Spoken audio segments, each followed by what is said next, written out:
E efectivamente o que pasou foi que, aparte de cubrir todo o que se cubría habitualmente en América Latina, pois claro, había unha cantidad de cousas que pasaban coa colectividade galega, coas colectividades galegas, que foi unha cousa natural de dicir, ostras, aquí hai moita historia que hai que guardar e recopilar.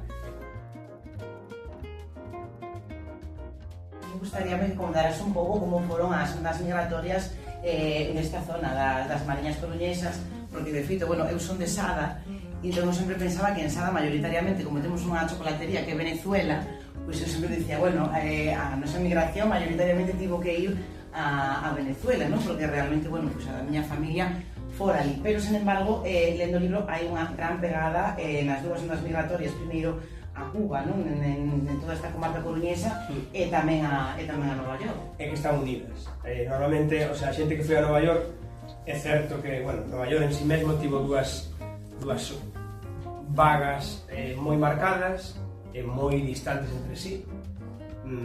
No ano, na primeira e segunda década do século XX, e despois, a segunda vaga, hai algunha xente que vai nos anos 60, pero é curioso porque hai unha última vaga nos anos 80 moi curiosa, da xente dende o Ézaro ata a Gimia, o que eles chamaban saltar o barco. Calquera que sexa do Barbanzo ou de Muros de Noia saben esa expresión, non?